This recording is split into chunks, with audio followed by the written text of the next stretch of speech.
Welcome to MEATFEST. I'm going to be spending about the next 4 days back here in my pop-up camper. We're at the New Pond location, and I'm going to be doing some much-needed cleanup back here. And while I'm back here for the next 4 days or so, I'm going to set up my smoker, and we're going to smoke all kinds of good meat. So this is going to be primarily an episode about cooking and barbecue and having a good time. We got some great weather, 4th of July weekend coming up this weekend. It's perfect. MEATFEST.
All right, so let's talk about this generator. I just picked this up. This is the Win 3800 watt generator. So testing out some new gear. Now we have electricity to run air conditioners wherever I decide to camp. This thing sips gas.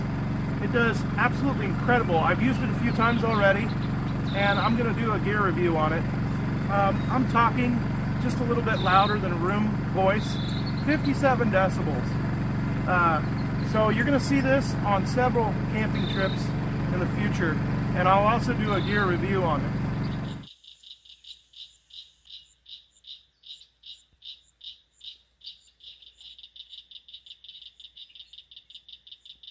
Ooh, that one was worthy of a new, because this campsite setup, it's not the easiest in the world to set up. I mean, it's not that hard, but it is sort of labor intensive. I earned this step too.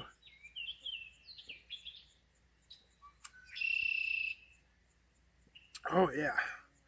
Well, here pretty soon I'm gonna fire up this smoker, and I'm just gonna put some charcoal in it and grill. I've got some pork steaks I'm gonna grill. Big shout out to my friend and brother John for hooking me up with some Texas mesquite. I've got Texas mesquite and white oak that I'm going to be smoking with. We're going to be smoking a lot of different things this week because it is MEATFEST.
All right, boys and girls, if you want to save money on a steak, on a really good steak, get yourself a pork shoulder. Catch them when they're on sale, usually $1.79 a pound, something like that. And you have to kind of cut around the bone, but there are some great pork steaks to come off of especially one that has really good marbling and everything. If you notice that, cut a few steaks off of it. And I've got some knockoff Heinz style steak sauce here, and I just drizzle a little bit of that on top, get a good sear on it, make sure that the internal temperature is 145 or better. This is a great way to maximize the use of a pork shoulder. It's literally like eating steak that you would eat with beef, except it's just pork. I would argue that this is better than a lot of steaks made from beef that I've had. I will also argue this is more tender. It's got better marbling than a lot of steaks I've had. It sears up nice. You get a lot of Maillard reaction. You get a lot of the browning on the outside, the sear action going on. Spätzle. It's awesome. Had it before in the bush, but the way I did it tonight, inside the smoker, the way I did it, that it actually picked up some smoke. This is great. One thing to note about the pork shoulder, when you do steaks with pork shoulder, there is one thing to note. The quality between pork shoulders varies a lot more than steaks kind of do, than regular beef steaks. Another thing you'll notice is there's a little more gristle than there is in a regular steak. So if you can work your way around that, though, they're absolutely delicious. And they're steaks that could cost you less than $2 a pound.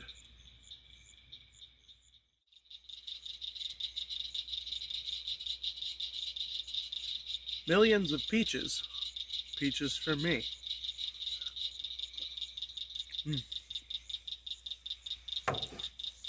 That might have been one of the best meals in the bush or camping. So it's hard for me to really say in the bush when I'm, camping in a regular camper. That's another thing that I need to say is that the videos lately, it's summertime. So the videos are going to take a natural progression away from the bushcraft in the woods kind of feel. And they're going to move more towards, luxury camping with air conditioners and all that stuff. Simply because it's summertime. And it's hot here in the Midwest during the summer. It's hot, it's humid, it's uncomfortable. So sleeping in a tent is just really not that great this time of year.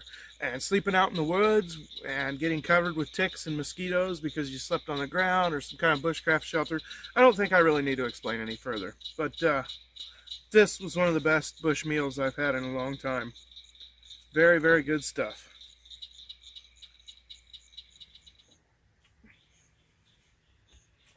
Well, I'm going to call it an early night tonight. Just got my belly full and just listening to the frogs and stuff is so relaxing. I got to mention one thing about this pop-up camper. The smell. Or I should say scent, because I mean it in a good way. This thing has the most awesome, amazing scent to it, or smell to it. Like, I don't know, it's the canvas material. It's that classic, tent camping smell. Like, everybody knows that smell. Like, when you bust a tent out, it's been put away for a year or two, and you and the family are packing up, and you're going camping, and you bust that tent out, and it has this certain smell to it, and it just... that right there is the epitome of camping. It's like everything related to camping is bottled up into that one scent.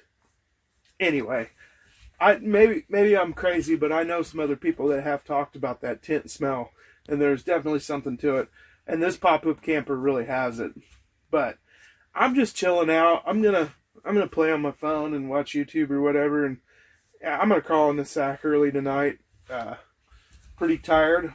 Got my radio show tomorrow. Got stuff going on throughout the week, but I'm still going to live out here in this camper all week long.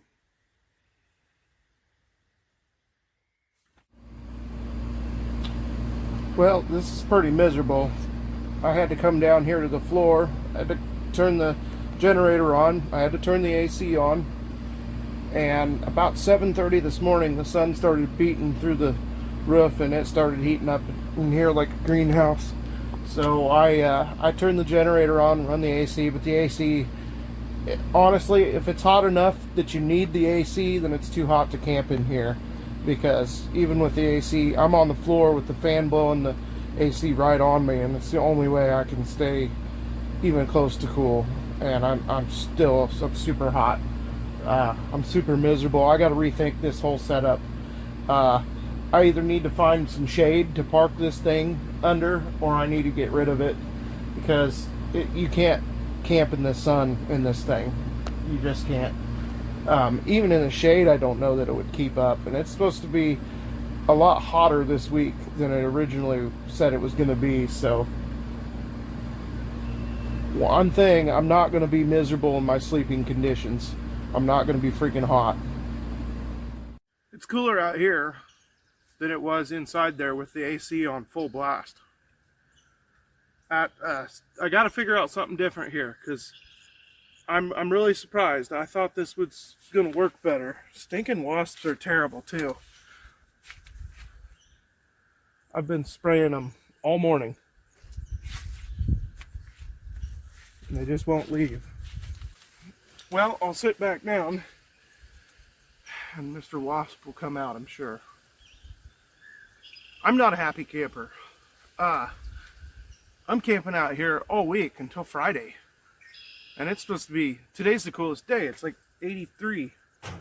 It's supposed to be 90 the next couple days. 90, 91.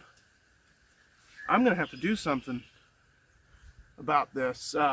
You know, if I got up at 7:30 in the morning, it wouldn't be so bad. But I sleep till 10 or 11 o'clock most days. So it's just hard to do that when the sun starts beating in. It is what it is. But it's trial and error. That's what's so great about this in the bush. It's like figure out what works and what doesn't. Well, at about 3 o'clock, it starts shading over as the sun goes behind those trees. So the good news is 3 in the afternoon, you got shade. You can run the AC. The AC will totally keep up. So the trick is, how do I provide shade in the morning? That's what I love so much about being in the bush or doing these things, especially when you're poor like me. You know, I don't have the money to go buy some big fancy camping unit that stays nice and ice cold. I have to figure out ways to improvise. I have to MacGyver things sometimes. Well, I just got back from my radio show, and it's really nice out. One thing I've noticed, from 3 p.m. on, it's pretty nice right here in this spot. But from about 7 a.m. to 3 p.m., it's brutal. It's in the daylight sun. It is time to get this thing fired up again, because MEATFEST continues. And tonight is going to be our Cajun night. I'm going to be making a Cajun pasta with shrimp. I'm going to cook some crawfish. I've got some sausage and some bacon. And this is going to be pretty darn good. This is a recipe that I'm experimenting with. I'm still kind of tweaking it and trying to get it just perfect, but I'm getting close.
So the first course in tonight's seafood extravaganza is crawfish.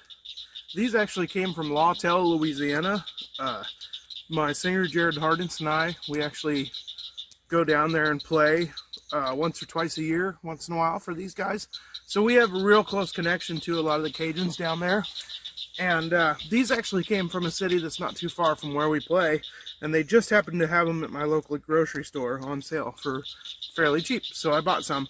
They're already cooked. All I did was heat them up on the grill. But crawfish, ladies and gentlemen, you got to suck the head. When you eat crawfish, you got to suck the head. There's so much flavor in there, and there's a lot of the fat is in there. It's really good.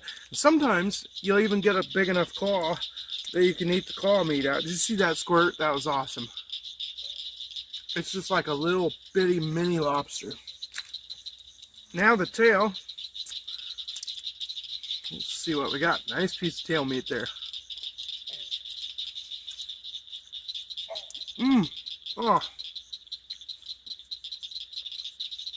It doesn't suck. Now I'll show you how to peel a crawfish. Welcome to how to peel a crawfish with the Rockstar Farmer. We got a nice looking one here. The tail is curved over good. That means he's cooked good and it's good eating. Okay, so here's how we do it. You take the tail, put your thumb underneath it, and then grab the body on top like that.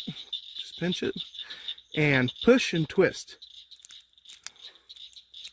And then pull, of course. And there you go. You just ripped the tail from the body. Okay, you just ripped the tail from the body. Now the most important part is to suck the head, because there's a lot of good juice in there. The brains taste amazing, the fat. But here's the biggest trick to releasing the most juice. Smash the skull. So squeeze it in your fingers till it breaks, and then suck it.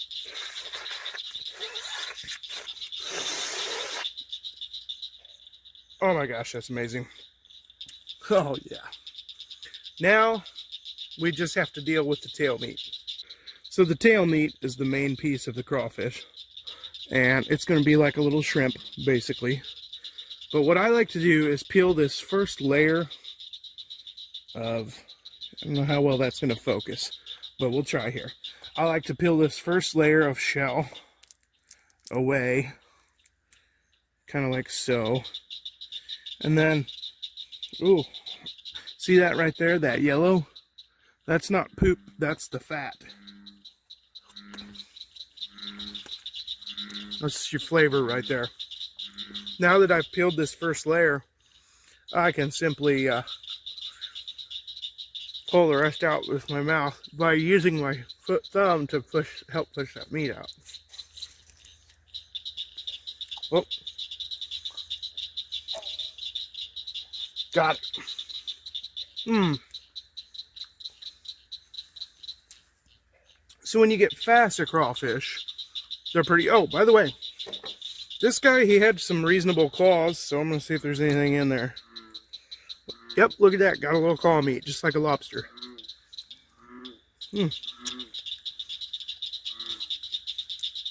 That's better than lobster. Okay. Okay, so here we go. Here's the crawfish. And here's how quick it is to eat one crawfish. You're only going to get a piece of meat the size of, you know, a green bean or whatever, but...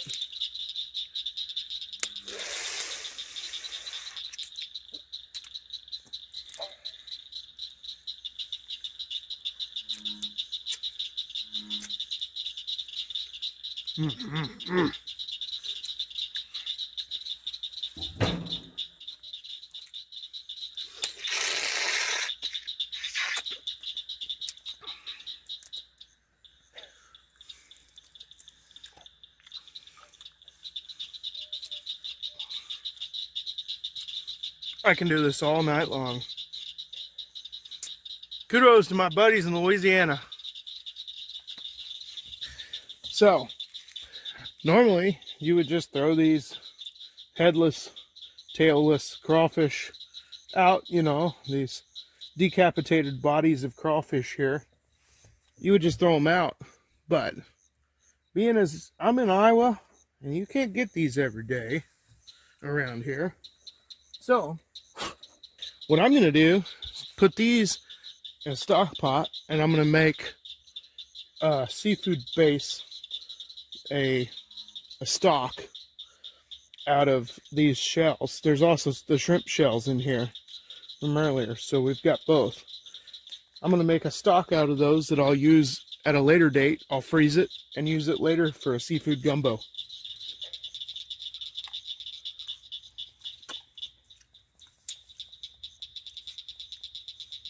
That's phenomenal stuff right there. So this might look like Alfredo, but there's no cheese on this. It's only heavy cream. And I used an egg yolk to thicken.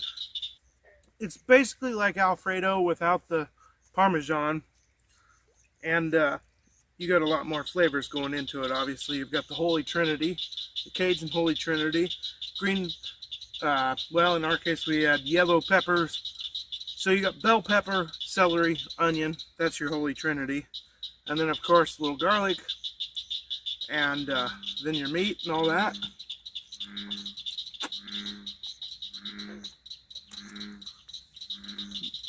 We sauteed our Trinity in the bacon grease, which just can't suck, right?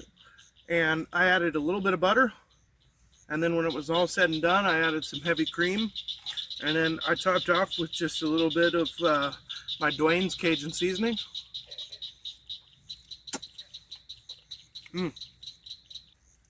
We're definitely eating good in the bush tonight.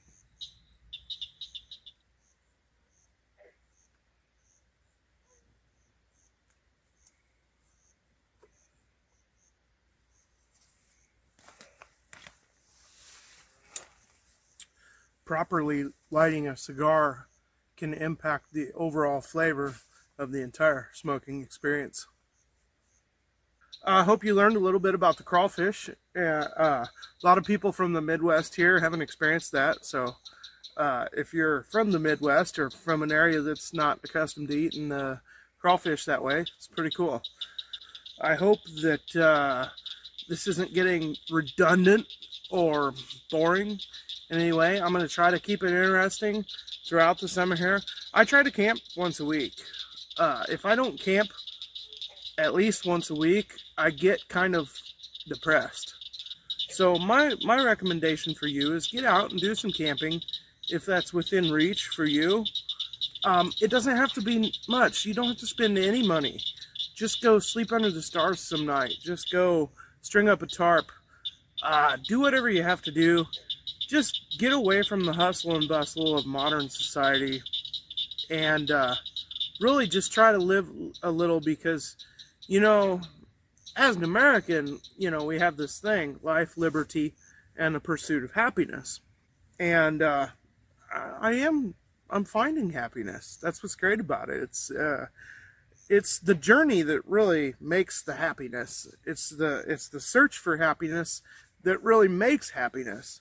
Being out here and just enjoying the sounds of nature, the stars, just everything is contributing to my overall happiness, for sure. Now, tomorrow morning at 7:30, when the sun's beating in that thing, I'm probably not going to be so happy. But you'll have that. Anyway, I'm going to finish this cigar, and I'm going to head to bed. I will see you all in the morning.